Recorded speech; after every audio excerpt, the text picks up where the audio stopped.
మేము కొన్ని చర్యలు చేపట్టడం వల్ల గత 3 రోజులుగా అత్యధిక వర్షాలు వచ్చిన హైదరాబాద్లో కొంత నియంత్రించగలిగినాము. నాలాల ఎంక్రోచ్మెంట్ రామ్నగర్లో ఒక్క నాలా ఎంక్రోచ్మెంట్ తొలగిస్తే నా రామ్నగర్ ఏరియా మొత్తం వరదలో మునిగిపోకుండా ఈరోజు ఆ రామ్నగర్ ప్రజల్ని కాపాడగలిగినాం. అంటే ఒక్క నాలా తొలగిస్తేనే ఇంత సహాయము జరిగింది. కాబట్టి నాలాల ఆక్రమణను కూడా ప్రభుత్వం ఉపేక్షించదు. మీరు కూడా జిల్లాలలో, నేను ఇవాళ మహబూబాబాద్ వరంగల్కి చెప్పట్లేదు, తెలంగాణ రాష్ట్రంలో ఉన్న అన్ని జిల్లా కలెక్టరేట్లకు ఈ నుంచి నేను ఆదేశాలు ఇస్తున్నా. మీ ప్రాంతాలలో ఎక్కడైనా చెరువులు కానీ నాలాలు కానీ ఆక్రమించుకుంటే మీరు మొత్తం వాటిని లిస్ట్ అవుట్ చేయండి. కోర్టులలో ఏమైనా పెండింగ్ కేసులు ఉంటే ఆ కేసులను కూడా పరిష్కరించుకోవడానికి ప్రత్యేకమైన న్యాయవాదులను నియమించుకోండి. ఉమ్మడి రాష్ట్రంలో కంటే కూడా గత 10 సంవత్సరాలలో ఈ దుర్మార్గాలు విపరీతంగా పెరిగిపోయినాయి. అధికారాన్ని అడ్డం పెట్టుకొని అడ్డగోలుగా ఇట్లాంటివి ఆక్రమించుకున్నారు. నేను నిన్న ఖమ్మంలో తిరుగుతుంటే ఎవరున్నా అక్కడున్న మాజీ మంత్రి ఆక్రమించుకొని మొత్తం కాలువలే ఆక్రమించుకున్నాడు. ఆ నీళ్ళంతా ఖమ్మం ఊరి మీదకి వచ్చి పడి ఖమ్మం ఊరంతా మునగడానికి ఆ మాజీ మంత్రి గారే కారణం అని నాకు ఫిర్యాదు వచ్చింది. వీటిని వాస్తవాలను పరిశీలించి దాని మీద కఠినమైన చర్యలు తీసుకోవడానికి అవసరమైన చర్యలు చేపట్టాలని చెప్పి రెవెన్యూ మంత్రి గారికి సూచన చేసిన. కలెక్టర్ గారికి కూడా, ఖమ్మం కలెక్టర్ గారికి కూడా నేను ఆదేశాలు ఇస్తున్నా. దాని రిలేటెడ్ ఇష్యూస్ ఏమున్నా అవి హైకోర్టులో ఉన్నాయా, లోయర్ కోర్టులో ఉన్నాయా, ఇతర శాఖల దగ్గర ఏమైనా మేనేజ్మెంట్ జరిగిందా, ఆ కబ్జాలకు సహకరించిన అధికారుల మీద చర్యలు తీసుకోవడానికి అవసరమైన చర్యలు తీసుకోవాలి. ప్రభుత్వం నుంచి అనుమతి తీసుకోవాలి.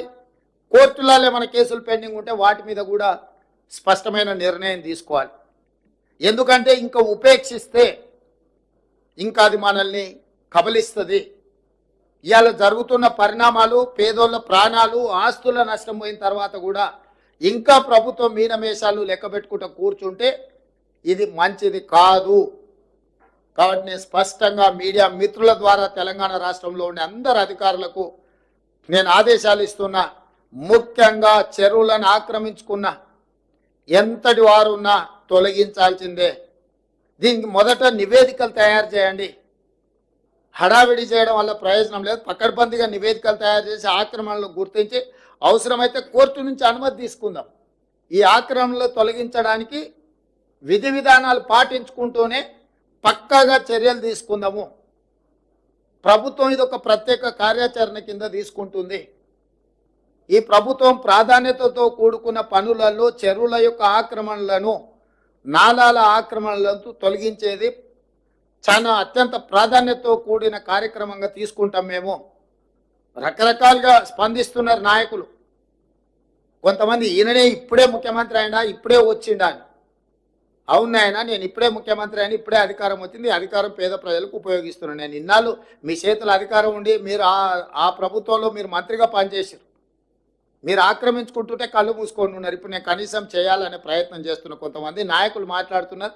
నేను వాళ్ళ పేర్లు ప్రస్తావించదలుచుకోలేదు. ఎందుకంటే ఇది కొంత ప్రజలు ఇబ్బంది పడుతున్న, కష్టపడుతున్న సందర్భం, పెద్ద రాజకీయాలకు తావియదలుచుకోలేదు.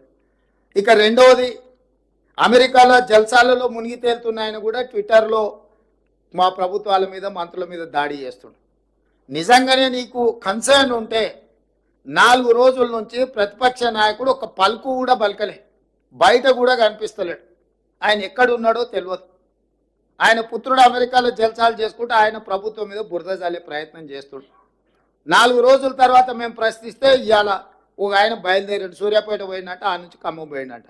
100 ఎలుకలు తిరిగిన పిల్లి తీర్థయాత్రలు పోయిందంటే ఇంక ఇట్లాంటి తప్పులు చేయనని 10 ఏళ్ళ నుంచి ఆక్రమించుకున్నది. మీరే ఖమ్మంకు వెళ్ళిన మాజీ సాగునీటి పారుదల శాఖ మంత్రి హరీష్ రావు గారు, మిమ్మల్ని సూటిగా నేను అడుగుతున్నా, మీ మాజీ మంత్రి పువ్వాడ అజయ్ ఆక్రమించుకున్న కాలువల్ని తొలగించడానికి మీరు ఖమ్మంలో డిమాండ్ చేయగలరా? నేను మీ దగ్గరికి అధికారులను పంపిస్తాను. ఎందుకంటే మీరు గతంలో చెరువులకు సంబంధించిన minor irrigation and major irrigation మినిస్టర్గా మీరు పనిచేసినారు. రాష్ట్రం పట్ల పూర్తిగా సంపూర్ణమైన అవగాహన ఉందని మీరు పదే పదే మాట్లాడుతుంటారు హరీష్ రావు గారు.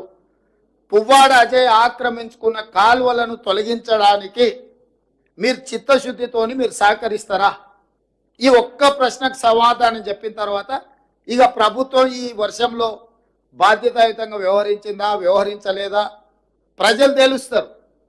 మేము బాధ్యతాయుతంగా వ్యవహరించకపోతే ప్రజల దగ్గరికి మేము వెళ్ళగలిగే వాళ్ళం కాదు.